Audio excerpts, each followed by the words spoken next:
Welcome to Straight Talk on Retirement, your no-hype source for financial advice and making informed choices about your retirement planning. Get on the phone to talk today at 969-KTRS.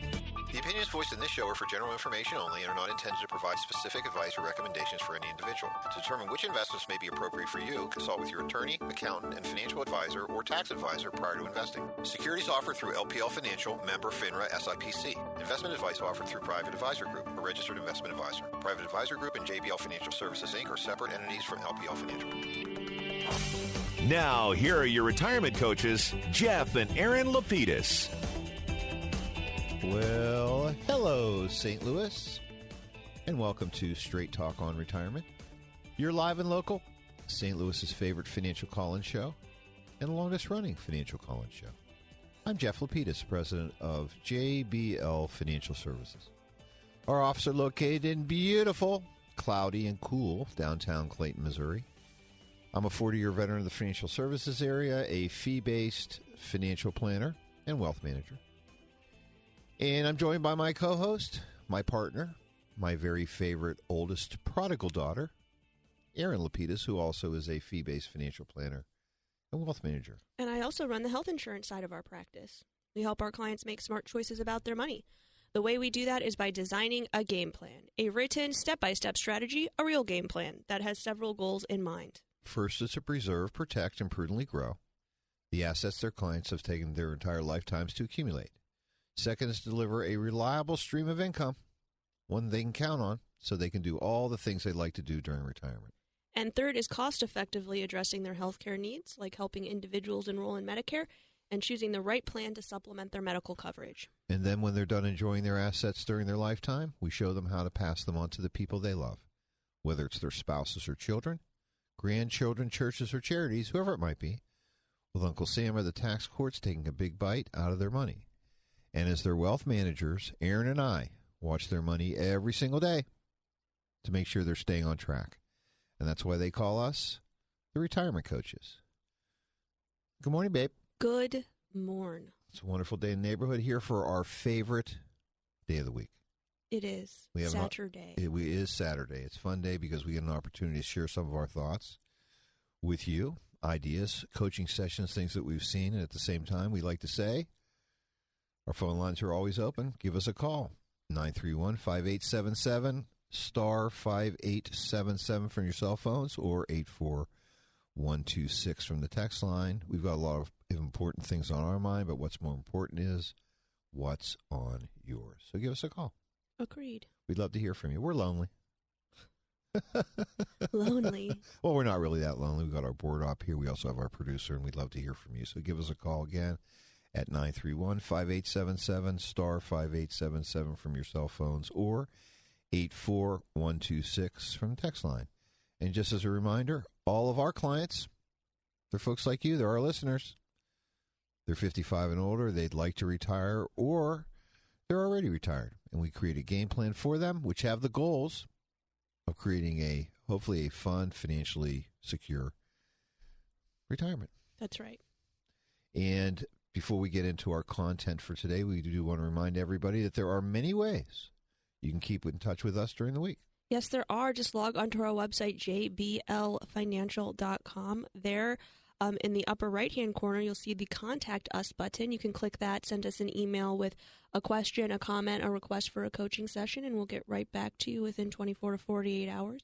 Or you can click on the pop-up box that appears in the lower left-hand side of the screen that says Sign Up, and you can sign up for our monthly newsletter. We call that the Coach's Corner. That's right, and Erin and her staff do keep the last 6 to 8 months of those archived for your printing, viewing, or downloading convenience. That's right. We have a new, obviously, since it's a new year, January Woohoo! Newsletter. I have it prepared and everything. Well, it's like I knew that we were going to be on the radio this morning. That's great, honey. You know, preparation is the key. Well, don't let me hold you out. So the first is another picture, so you'll have to log on to the website, jblfinancial.com, to truly get the full impact of this. But this talks about different inflation measures and the purposes of each of those. It's good. Good to understand your environment. That's right. So this also shows what many are discussing, especially with the transition of administrations now, what the Fed's going to do. And that was not a pre-created sound. That did not come off of a soundboard. That was just all original over there. I invented that. Invented that one, yeah. Almost like, woohoo. Another invention That's of a me. yours. Yes, thank you. So this shows how the Fed target rate is basically calculated in a visual, and this is a lot of talk about it recently. So it's nice to put a little bit of easier information behind it. Yeah, what the Federal Reserve charges for other banks for keeping money overnight in their this coffers. Is their target inflation rate. Oh, I see. Not what the Fed funds rate. This is the right. So Very basically, good. what this is doing is showing all different types of inflation, and then where the Fed puts the Fed target. Right now, it's sitting at 2% as the Fed target rate for inflation, and that's why they're talking about either raising or low. Well, you really can't lower interest rates any lower than they already are, but right. Changes to interest rates are based on the Fed's desire to target a certain inflation rate, and that's to help control the economy or ramp it up. Yes, because as we know, if the Federal Reserve raises the rate that they're charging banks to deposit money on deposit, which is the Fed funds rate, and then obviously that translates into the banks happily pass that expense on to us in all different forms. Right, and that goes all the way through all interest rates, whether it's the Treasury Department, what they can actually ask for when they're borrowing money, whether it goes to mortgage interest rates. Auto loans, and then credit card loans, and that goes all the way back to corporate borrowing, et cetera. So the Fed, and it goes all the way down. The Fed's the center of the universe. I mean, that's really what it is. And everything is really pegged to that 10-year Treasury, which is important. We do know that one of the Fed's two main goals is to objectives. Number one is to help assist in controlling the rate of inflation, and they do that through control of interest rates. And the other one is the money supply, which is making sure that banks have enough money, which they have tons of it at this point, right? So they can do the borrowings, and the not lending. only them, but then lending, but also obviously the government as well, which I guess is their favorite flavor right now because they're just eating up all this government debt that's being issued. It is that. Yeah, because obviously without a liquid economy, what happens is that creates a recession. So that gives you any help. In a cursory way, a short way. These are just nice. So when you're watching CNBC in the morning or whatever, you have a nice frame of reference for what's being discussed. Yeah. The sequencing risk, preparing to retire in a down market. So this talks about over time, not only the sequence of how you earn, but also how you pull money and the issues of pulling money in a negative market. Right, and. This is a good article. I think you'll have fun reading it. Mm-hmm. At the same time, I think what this really does point to is at the end of the day, the only behaviors that we can control are our own. Right. And we can't control what happens in the market or the returns that come from the market, but we can certainly control what we do in terms of how we invest, about how we look at our portfolios in terms of their risk tolerance, and also about how important it is, frankly, to stay the course over a long period of time, because taking money out, and I think the main part of this article is that if you retired at in 2008 or 9 when the markets just tanked and you started pulling money from your accounts at that point, didn't have an opportunity maybe for them to grow back. Right. And I would say that what we do in terms of I don't want to say the philosophy, but it's actually the practice. Right. Of what we do in terms of how we manage money, I think makes things a little bit more palatable. Right. And also emotionally makes it a little easier for clients to deal with, because as we've talked about before, what we like to do is set aside 6 months worth of our clients' income needs in cash, and that bucket, we think of it as a cash bucket. We replenish that when we rebalance every 6 months. Well, just think of it, and then we were able to basically say to our clients over the last 6 months that when that market took the dip, they were living off of last year's gains because we had rebalanced to create the cash for the first 6 months. The market had miraculously recovered it by June when we rebalanced again, creating cash for the next 6 months. So even while we're seeing this, and we believe, and I think a lot of others have made mention, that the markets are increasingly volatile for longer periods of time. We're seeing more 10% drops, which are considered corrections, within the same year than we had in the past. So knowing that there are times to wade through those or maybe times to step aside is important. But we're able to, but by being more conservative and creating that cash for the first 6 months at a time, you're able to make those decisions, but then also know that your investments have the time to rehabilitate if necessary because you're already living off of some of the earnings from the past. Yeah, and most of these things are certainly less than 6 months in terms of their lifespan. So even a 30% drop like we experienced was less than a 6 month. It was less than a 90-day issue, really. A good article to consider, especially if you're a do-it-yourselfer or you're somebody that's really starting to think about this a little bit more. What's the next article, babe? Watch out for these financial pitfalls in the new year. And this is a good article because it breaks down different age groups. So 20s and 30s, 40s, 50s and 60s. So I think that you should pick an age group, and we'll talk about one financial pitfall this week. Well, let's talk about folks that are 50 to 60. Preparing to retire. Oh, this is a great one. People are thinking about it. This is a great one. Well, then give it to it. Co-signing loans for adult children. I don't know about that. It could be a financial pitfall. We talk a lot about that with clients, of course, but yes, because most people should know that co-signing a loan means that you have 100% responsibility if the other co-signer does not pay. Yes, and I would say where this subject in many cases comes up is in somebody's trying to help someone move out of their house, maybe go into a new home. Okay.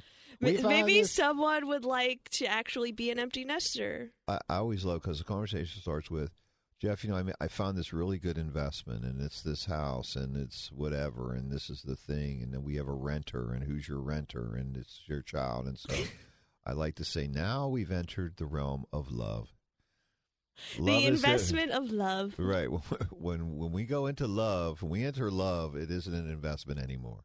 No. Because at the end of the day, as I like to say, I like to say to the people, I say, hey, if your child was not going to become your renter, would you even buy this property? And would you have even been looking at property? Right. And if the answer is no, that's fine. So tax-effective ways, if there is any, or effective ways to minimize your risk to get your kids out of the basement, we're happy to talk about those, right? And there are ways to do that, and sometimes important, and these aren't easy conversations. But go ahead. I got off the beaten track. So would you like to hear one more potential pitfall? Yes. All right. That wasn't Erin trying to come up to the Bank of Mom to get a loan either, so that's good. She's good. You're good. Thank you. You're very good, honey. I would just go directly to you. You're more willing. Usually. Well, I go to your mom. She's the banker. Okay, another potential pitfall: not having a will or advanced medical directive. So a lot of people we chat with are mainly concerned about 80%. 80% do not have this, but also I would say 80 to 90% of people that we chat with are more concerned about a trust than they are about their will and their medical directive. And truly, the two things that everyone needs, regardless of what type of assets you have,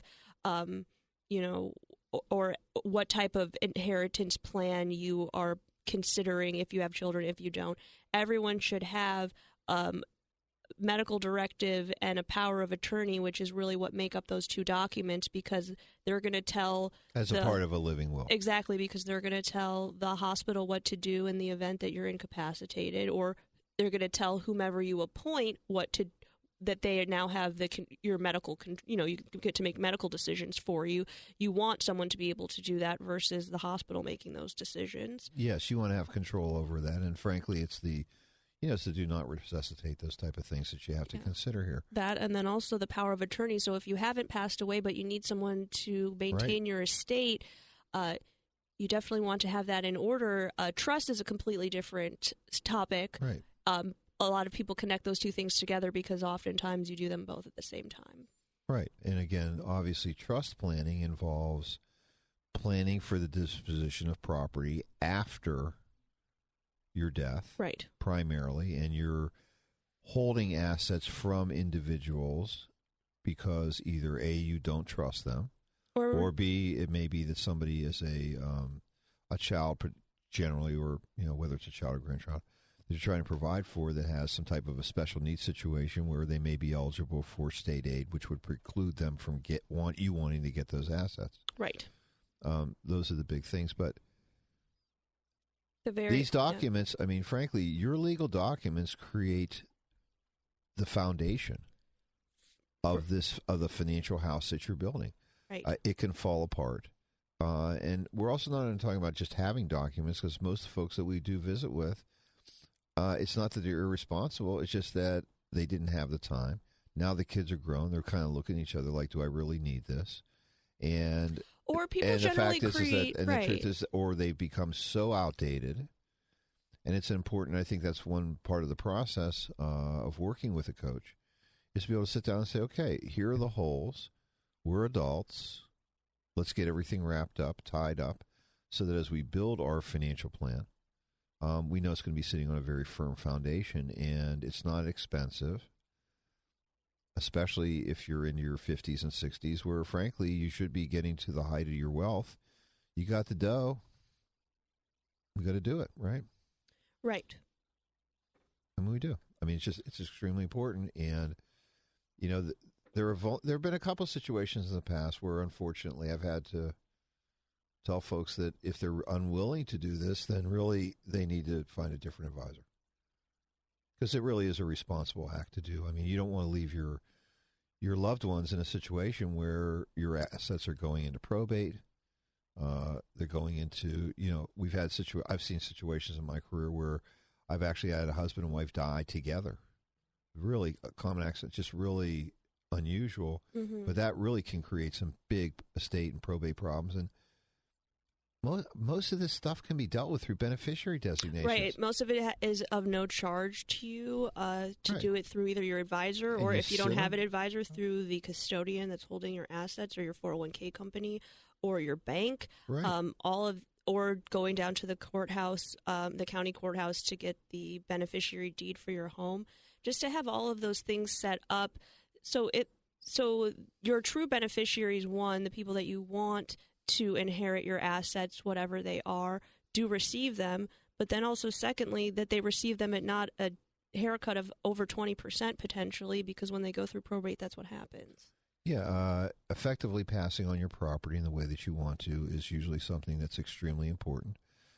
We know that the survivors, whether it's a spouse or children, obviously have a lot of things on their minds. Why add this? So being a responsible person means to do this. And frankly, for many folks, that's why a coaching session with a professional can be so important. Because these holes can be identified, and then you can basically create a game plan to fill them. Right. So we have a question on the text line. Great, babe. You want me to read it? No, I've got it here. Oh, good. Okay.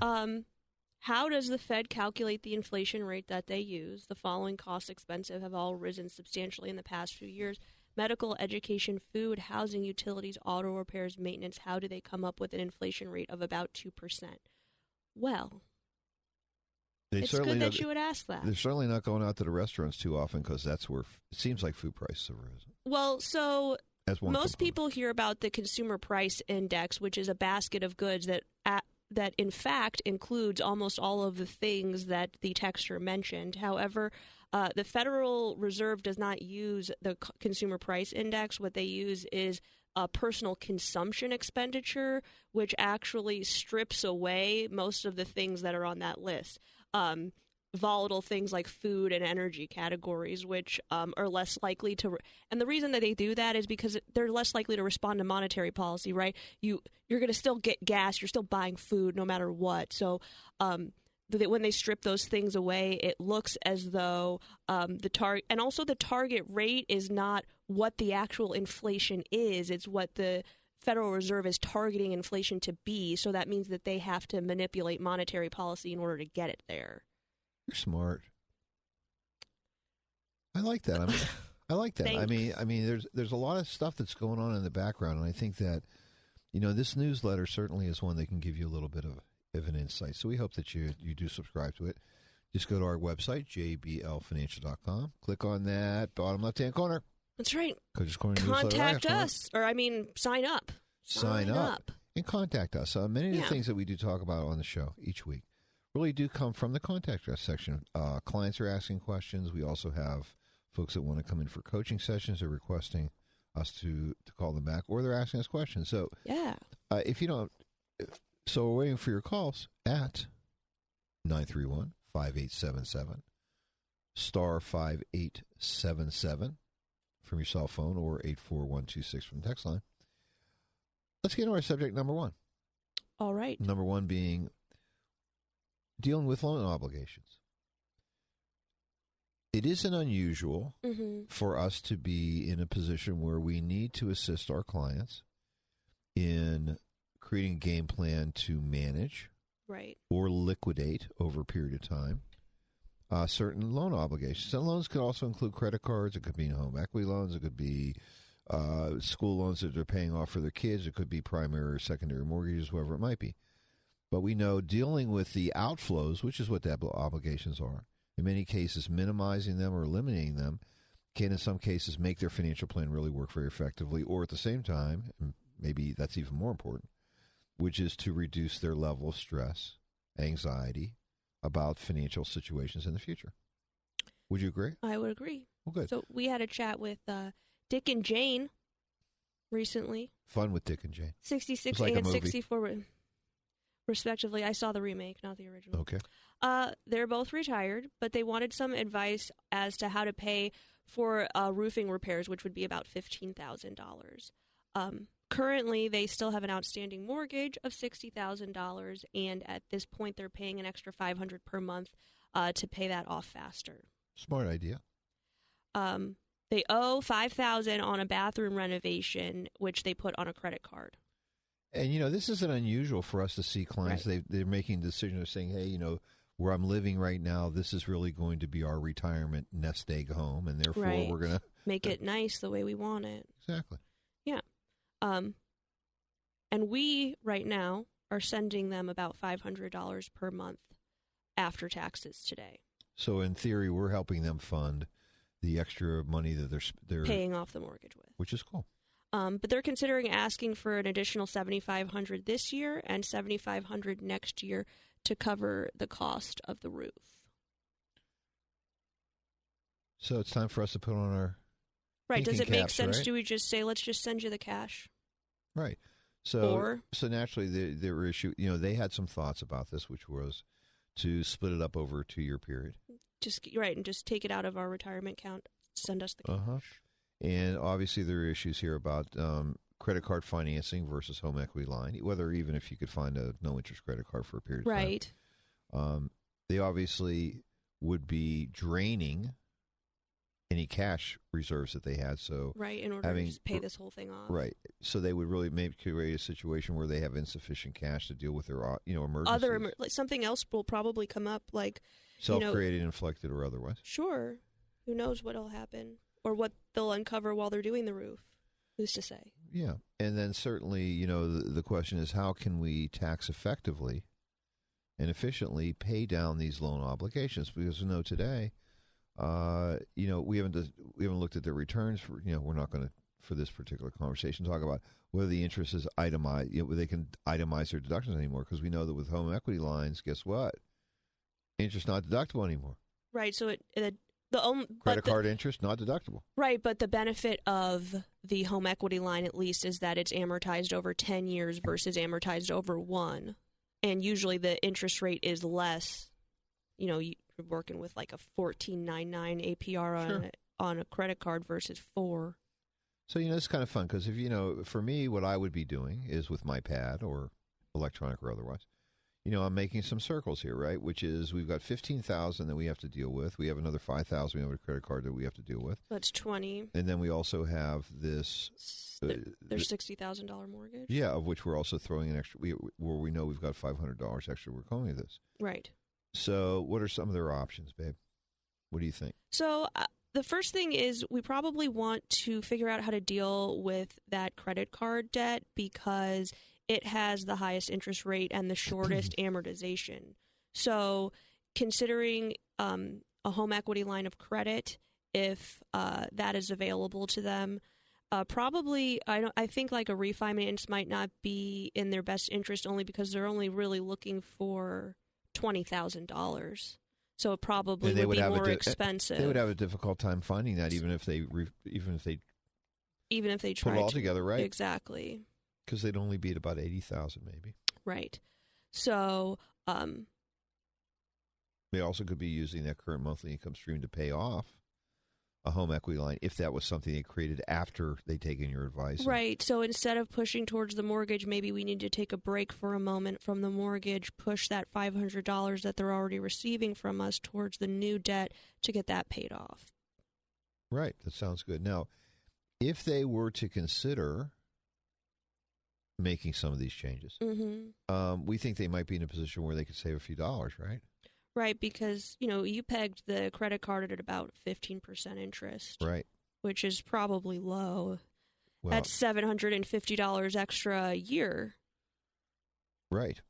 Exactly. Well, they could even say, look at the savings that they would create because typical home equity lines say we're only at 4 to 5%. Right. So if they were paying 20 or more percent, that would be at least, you're right, that'd be about $750 savings a year. That's great. And that's just real money. Right. Not leaving their bank account and going to a credit card company for no value. And then the other thing would be certainly in taxes. Right, because even if we take that $7,500 a month, not a month, $7,500 this year and then $7,500 next year, they're already based on their fixed income in a higher bracket, which would push them up even further into the 25% tax bracket. So paying 25% on the money as opposed to maybe just 4%. Yes, exactly. So there are lots of ways for us to slay this dragon, right? And so it's really just a question of, okay, where are they at in terms of their tax situation? Are they itemizing their deductions? Do they have an opportunity to either create or extend a home equity line of credit?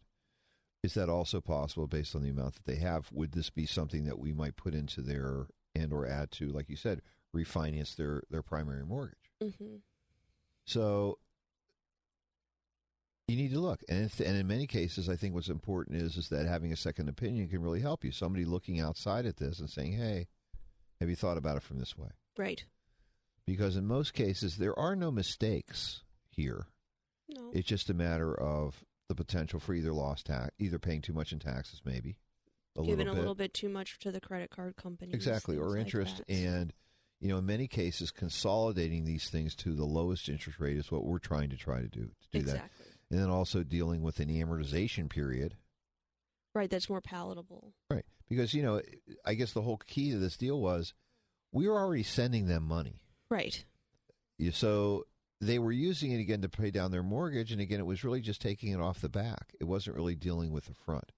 In this case, with these other obligations that they had, it made sense that we were going to have to redirect. Right. In some way, shape, or form. Right, because with their mortgage, they were with $60,000 left, they were eating into principal already as opposed to making major interest payments. With the rest of those, interest is due. Yes, and the other thing that we didn't mention is that we weren't going to help them at all unless they sent us pictures. Of all the remodeling. Exactly, because we love that. We love the fact that we're able to, to be involved in our clients' lives. And so when they're doing those kitchens, we're like, we want to see pics. We're interested in that. And a lot of times what we've done is I've directed folks to decorating websites where they can get some other ideas so they can do their thing. But it's one of his favorite hobbies. Absolutely. It certainly is. And I would say I'd it's like to know- definitely a hobby since you spend money on it and don't make any on it. yes, it's a Ongoing hobby. It's a joint activity with your mom, right? Something we enjoy doing. We don't do bowling, so we decorate. Or gambling, or Yeah, we don't do some of those things, but we do decorate, so it's kind of fun. So I was sharing that, and actually having clients share that with us is really fun. it is cool to see. It's fun to see your money at work. I mean, that's a neat Yeah. thing, and to have something where you're seeing those results, which is good. Again, our phone lines are open. We'd love to hear from you. 931-5877, star 5877 from your cell phones, or 84126 from the text lines. I think our folks are in shock. I really do. Shock. You know, they kept moving us around. You know, first we went to 8, then we came back to 9. Now we're back at our normal time, and they're just not really sure. And Just not ready We're not for hearing from 'em, which is fine. straight talk. that's correct. 37 degrees outside, no fun. Yeah. It's Yesterday was gross. Well, it was gross, but today we're so happy to be here with you. We do love that. I was going to say, why don't we do something unusual? Let's take a break. Take a break. Let's take a break. Whew. When we come back, we're going to do our Smart Choices About Your Healthcare section, which is sponsored this week and every single week by our very good friends. Anthem and Aetna. Exactly. I'm Jeff Lapidus, a retirement coach. I'm Erin Lapidus, the retirement coach. Don't touch that dial. We'll be right back. Now is when Coventry turns confusion into clarity. Coventry Healthcare has got a simple approach to care. By listening to their members, Coventry can make plans that work harder for you and your budget. The result? They offer great service and clear costs. If you're looking for a plan that's more about you, give them a call at 1-855-338-9551, 8 a.m. to 8 p.m. That's 1-855-338-9551. Now is the time to call Coventry Healthcare. Now back to Straight Talk and Retirement on the Big 550 KTRS. Here's Jeff and Erin Lapidus. That's right. We're back here on the Big 550 KTRS Talk Radio St. Louis. I'm Jeff Lapidus, the retirement coach. I'm Erin Lapidus, the retirement coach. We are willing, we're waiting, so is our producer Eric, to answer your questions at 931-5877, star 5877 for cell phones, or 84126 from the new and convenient text line. We'd love to hear from you. But now I think we're going to hear from my babe, from Erin. Smart Choices About Your Healthcare. Me? I'm just kidding. Yes, honey. It's you. And, you know, I know that everybody wants to know what This is the best plan is for the them? what is the right plan for me. And after talking to their friends, either under the hair dryers or at the water coolers or Their family. or text, and now it's more Zooming and texting back and forth, getting opinions from all the non-professionals. Yeah, I thought we would do Try to this, help us on right. this. See, I thought we would take this healthcare segment back to the basics here because, like you said, every coaching session that I've had recently surrounding healthcare has started with there's too many choices. Everyone I talk to has the best one, and they know it. So How quit do I talking to know what's everybody, the right? best one? Well, I guess I could say that and just stop talking to everyone. Right. Just close your eyes and just throw a dart at the board, and that is the answer. No. No. It starts with a process, right? That's right. So it starts with a process, and now you can use an individual like myself who doesn't charge for their services, has access to anything that you can buy in Missouri or Illinois and many states. We're talking about insurance products in the markets that are available to us. But you can also go through this process yourself, which is make a list. Pain. Well, it will be painful, but this is how we do it. Well, it's time consuming. Right, because there are quite a few options. And you may not come to the best conclusion for yourself, even though once you do, it'll be the best conclusion you think that you came to. That is a very good point. So the process. First, we need your physicians and your prescriptions. Who do you currently see? Who do you want access to? That's where it starts for everybody, right? That's exactly right. And what prescriptions are you taking? That's an important first step. And you need to identify the physicians and prescriptions because... Well, first, many of the plans are network driven, so you want to make sure that you have access to your physicians. But then secondly, the prescriptions are covered in different ways by different plans, so you want to make sure that your prescriptions are covered well. Also, another thing that I've run into over the years is that people have very strong preferences now, especially about where they fill their prescriptions. You know, it's kind of like they have a love-hate relationship with certain pharmacies that have taken over large swaths of the country. Right. And so you do not want to find yourself in a position where you've locked yourself out of the best drug prices because you don't want to go to the provider that they are saying is the preferred provider. So that's the first two steps. That's interesting, babe. So, well, what happened is that if you're trying to do this on your own, and if you're looking for, especially if you're considering Medicare Advantage, because obviously otherwise it doesn't make, well, I guess it does make a difference. You have to find out whether your physician, A, takes Medicare. That would be part one. Part two is whether they participate in a managed care network, right? Yeah. And then the prescription part is really hard. Well, so really that's why we do it in the reverse, which is first we're going to find out where's the best place for your prescriptions to be filled. What plan is the best option there? And then we say, do your physicians fit into that network, or is a standalone prescription plan the best option for you? But before we get to that piece, first, you have to enroll in Medicare. There you go. So, when do you initiate this process? If you don't have health insurance through an employer and you are turning 65, you need to initiate this process the month before you turn 65. That's the latest. 3 months prior to the month that you turn 65. Or you enter the danger zone, right? Right, which is if you wait, then your prescriptions your coverage is going to be delayed. So if you are currently working and you have group health insurance and your employer has more than 25 employees, or you're the spouse of an employee of a company with more than 25 employees, then you have health insurance through your spouse. You do not have to initiate the process when you're turning 65. You initiate it when you're getting ready to retire or your spouse is getting ready to retire. Why don't you repeat that? Okay. So this will save about 100 phone calls after the show. So everyone has access to what's called an initial election period. That's the 7 months surrounding the month of your birth. You turn 65. It's an entitlement for you to have Medicare. You can take it then. But many people currently work past the age of 65 and they have health insurance. If your employer has more than 25 employees, if your spouse works for an employer that has more than 25 employees, and you get health insurance through your spouse, you do not have to enroll during your initial election period because Medicare provides to you another election period. It's called a special election period, special just for you. When you lose your health insurance because your spouse or you retire at whatever age, over the age of 65, it could be 72, it could be 66, you will be able to initiate your enrollment into Medicare when you lose your group health insurance. So when your friends tell you that you're going to have horrible penalties assessed against you and that you must do something, then you should ask them if they have an insurance license, and if they say no, then you don't pay attention to them.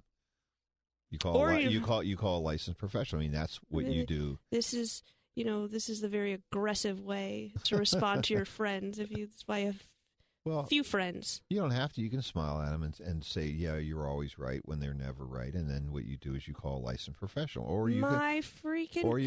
Or you can call, let's put it this way. If you have health coverage, most likely, at least in this city, in this, we'll call it metro area, you're with one of really only 4 companies, right? United, or you're with Aetna, or you're with Anthem, or you're with Essence, okay? Yeah. Call them. Say, when do I have to enroll? I'm sorry, with group health insurance, you might have Cigna, not Essence. Thank you, Cigna. So, I mean, the point is you can call them if you want to, but don't take advice from people that aren't professionals, or you can call. Or you could call me if you'd like. You can call Aaron. Many do. But let me do that. 314-863-0008. Continue. So, first you need to write down your doctors and your prescriptions. Then you need to know when to enroll in Medicare. Let's say you figured that out. When you enroll in Medicare, Medicare only consists of Part A and Part B. That makes up 80% of your medical expenses. It comes directly from the government. You cannot alter those benefits. You take them or you don't take them. That is that. The federal government, Congress, sets the Medicare Part B premium. This year it's $144.50 at the base. It will increase depending upon your income. If you're over 175. And married filing jointly over 175, then you'll have an incremental increase in your benefits. Now comes the part where a person like myself, and the beginning of this process comes into play. Do you take traditional Medicare, which is a supplement and a prescription drug plan, or do you opt for a Medicare Advantage plan? Now, within those two paths, there are many different options there too. So what you want to do is, like I said, first, what you want to make sure of is how are your prescriptions covered and where are you filling them? When you find the best place there, that's where you can narrow down, okay, we have my best prescription drug plan that stands alone. That might be with the traditional Medicare plan. And then if you are comfortable with the prescription drug prices through the Medicare Advantage plans, which oftentimes they are competitive with the standalone plans, and also the other thing is there's no premium, so you get automatic discounts there. You're paying just straight co-pays. Woohoo.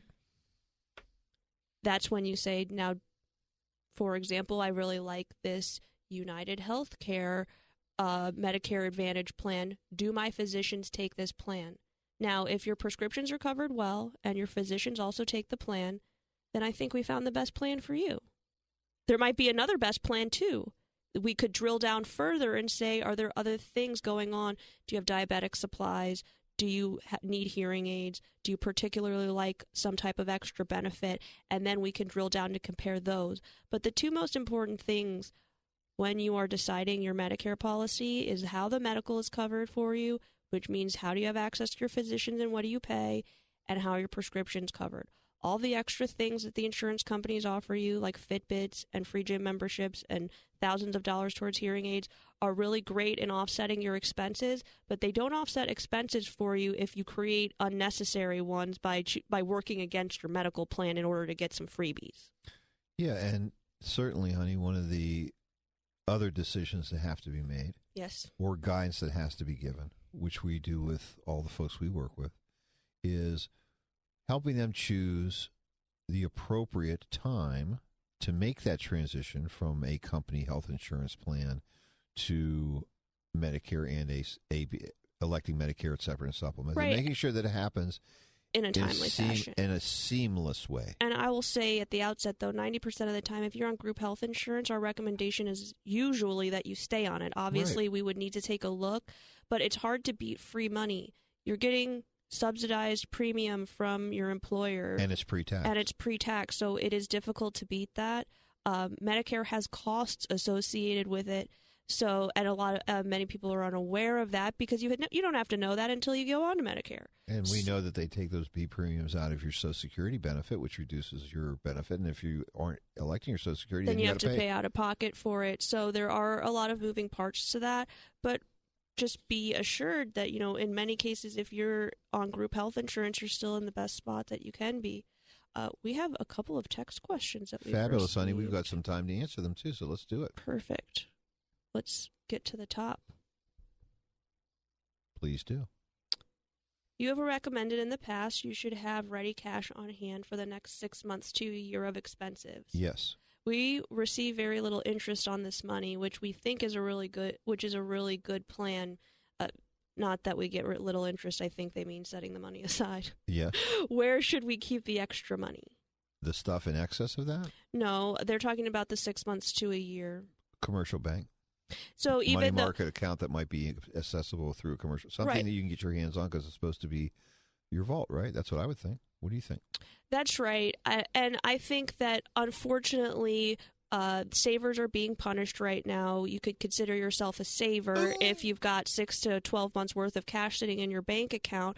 But we think the opportunity cost of earning more on that is reasonable to give up because you are creating protection for yourself, not having to sell into negative markets. So it should be a reasonably small portion of your overall assets because it's only 6 to 12 months worth of your expenses. Yeah, and let's draw it down on this a little bit further if we can.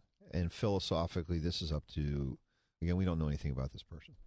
But we call this the vault, which is that cash that's being held aside for short-term needs as well as for emergencies. You could have an inner layer and an outer layer of your vault. Right. You might say to yourself, I really need to know that if I wake up in the middle of the night or Johnny or Sue calls me and they say I need cash, that I want to be able to get my hands on $10,000 or $20,000 or $50,000 or everybody's different.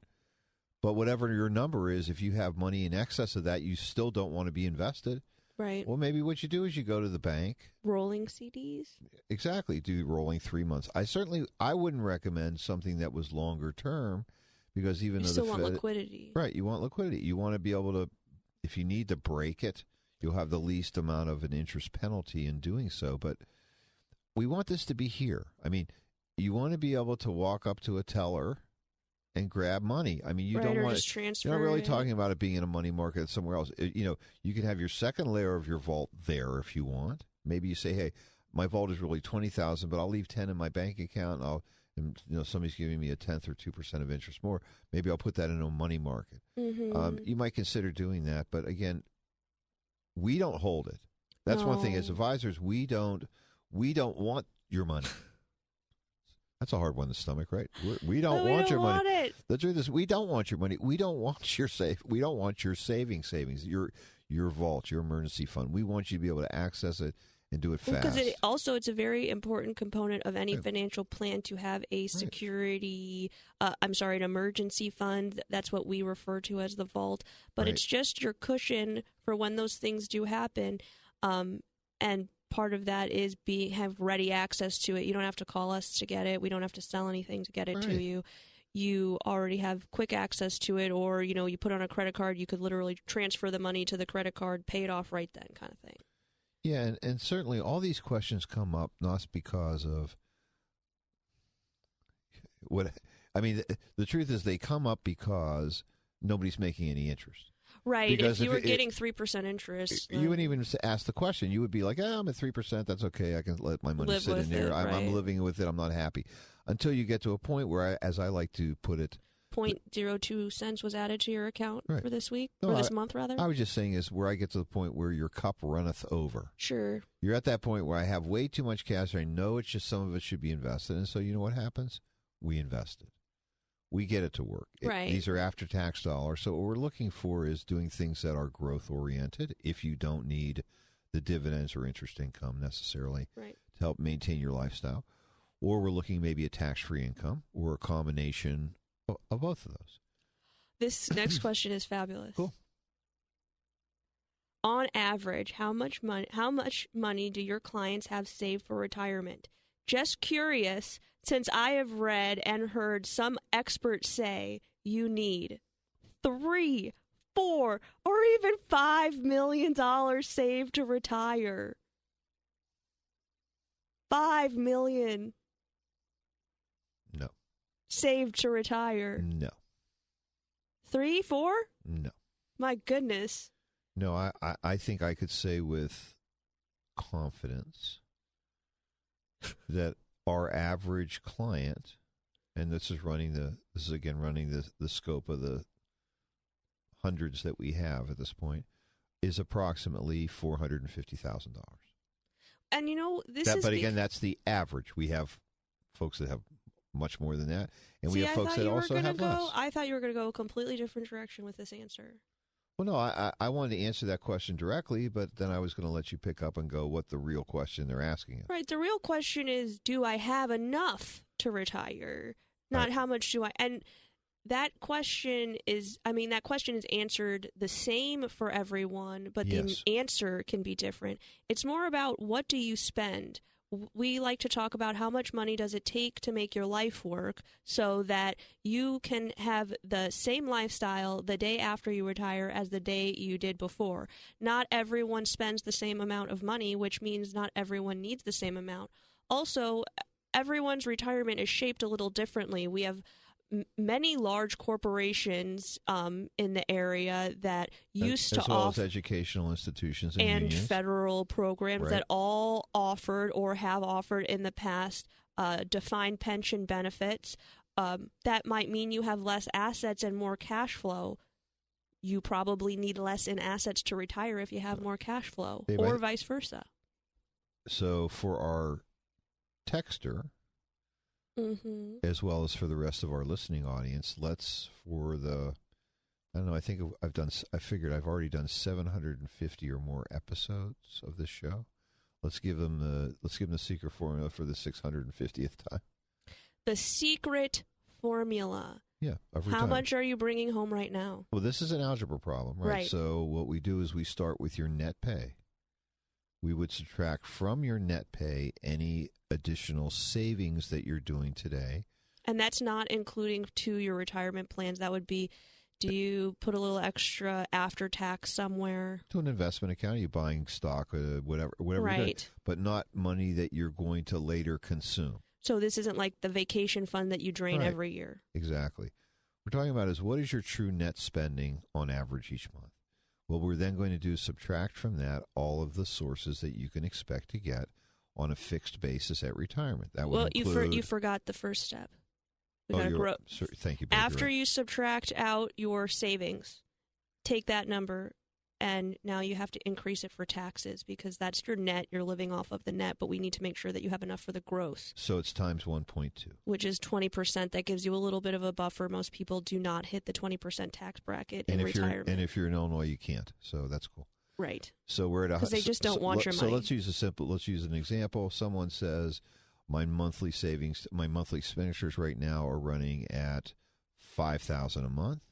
We would increase that by 20%, so that takes us to $6,000 gross necessary each month to make their life work. Now we need to subtract out all of your fixed sources of income. That would be first Social Security for everyone. Right, which in general is going to run between $2,500 and $3,000. If you are married, same sex otherwise, spouse, what their Social Security is, benefit, or in theory maybe up to 50% of yours. Also, potential pension benefits if there are any. Let's use an example. In this case, let's say it's 3.5, 15. So you've got $4,500. Now we're short $1,500. Do you have a pension? If you did, we would subtract it from that number. Right. So we took $6,000 and then we subtracted $4,500 for Social Security benefits for a couple. Got it down to $1,500, and let's just say then you had a pension of $0. So that means you need $1,500 a month to come. $18,000 per year. We divide that by the magic number of 0.04, which is 4%. Because we believe that is a prudent rate of withdrawal from your investments over time. That if invested in a prudent way, using your risk tolerance, which would basically go to a moderate to moderately conservative mix, 60-40 to 70-30 stocks to bonds. What number we at, babe? 450,000. So you'd only need 450,000, not 1 million, 2 million, 3 million, 5 not 5 million. No, obviously, if this person had a pension, it would be less. Correct. At the end of the day, what happens? Or if they had rental income, or some other fixed source of income. Or what if their spouse was working for a little while longer and before they took Social Security benefits? Right. There are a lot of different. Like we said, retirement looks a lot different for many people. Your lifestyle in retirement is going to be based in the same way as it was before retirement. How much income are you actually depositing into your bank every 1 week, 2 weeks, 4 weeks, whatever it is from your employment? And how much of that are you consuming? It's nothing more. Frankly, it's no more difficult than that. So once we have a very good... That's the science. That's right. That's the science. Once we know that number, that's a number that we can depend on, you can rely on, one that you feel comfortable with. What happens is all the math comes from there. And the cool part is... We do that on the whiteboard for you. We're going to do that right in front of you. With your numbers, which makes it even better. You don't have to worry about looking at an article or what some experts say is the average. And forget about some stupid computer program. The cool part is... Stupid computer. Well, it's true. It's our brains. Exactly. What will happen is that you're going to see it and you'll be comfortable in the process. Right. And then what happens is it'll put you in a position where I think you make some very good decisions. The way you do that is by giving us a call, 314-863-0008. Again, 314-863-0008. Or send us an email. Go to our contact us section at jblfinancial.com. We'll see you next week, folks. Thank you. The opinions voiced in this show are for general information only and are not intended to provide specific advice or recommendations for any individual. To determine which investments may be appropriate for you, consult with your attorney, accountant, and financial advisor or tax advisor prior to investing. Securities offered through LPL Financial, member FINRA SIPC. Investment advice offered through Private Advisor Group, a registered investment advisor. Private Advisor Group and JBL Financial Services, Inc. are separate entities from LPL Financial. This is Jeff Lapidus, the retirement coach. We'll be back next week at 10 a.m. here on the Big 550 KTRS.